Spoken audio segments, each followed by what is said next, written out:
कृषि कानून की आड़ में चल रहे किसान आंदोलन पर भारतीय किसान यूनियन के नेता राकेश टिकैत शुरू से सियासी रोटी सेक रहे हैं। टिकैत अभी तक विपक्ष के साथ मिलकर मोदी सरकार के खिलाफ षड्यंत्र रच रहे थे, लेकिन 5 राज्यों में हो रहे विधानसभा चुनाव की वजह से विपक्ष चुनाव में व्यस्त हो गया और टिकैत अकेले पड़ गए। अब टिकैत बस बयानबाजी कर रहे हैं, कभी ट्रैक्टर आंदोलन करने की धमकी दे रहे हैं, तो अब दिल्ली हिंसा पर भी टिकैत का बयान सामने आया है। उन्होंने दिल्ली हिंसा और लाल किले पर झंडा लहराने को लेकर कहा है कि ध्वज फहराने का षड्यंत्र किया गया था ताकि किसान आंदोलन को कमजोर किया जा सके।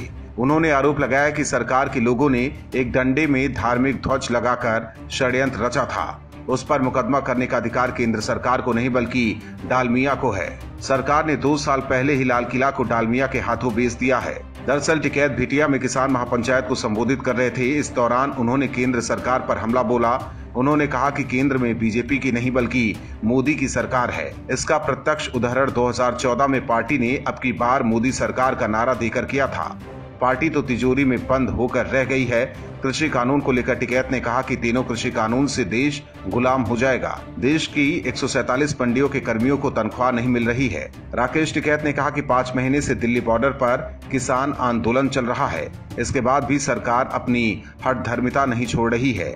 1 महीने के अंदर फसल कटाई के बाद एक बार फिर भारी संख्या में किसान सम्मिलित होकर आंदोलन को गति प्रदान करेंगे। हालांकि टिकैत आंदोलन को गति प्रदान करने की कोशिश पिछले कई महीनों से कर रहे हैं, लेकिन टिकैत की बातों में अब किसान नहीं आ रहे हैं। इसकी वजह से दिल्ली के बॉर्डर पर भी अब गिने चुने ही किसान बचे हैं। अब टिकैत फसल कटाई के बाद किसानों के एकजुट होने की बात कह रहे हैं। ऐसे में देखना होगा कि क्या टिकैत को एक बार फिर किसानों का साथ मिलता है, क्योंकि अब ऐसा होता हुआ नजर नहीं आ रहा है। उधर केंद्र सरकार भी अब टिकैत समेत किसान नेताओं से बातचीत बंद कर चुकी है। Bureau report, OMH news. और भी वीडियोस देखने के लिए चैनल को सब्सक्राइब करें और बेल आइकन को दबाएं।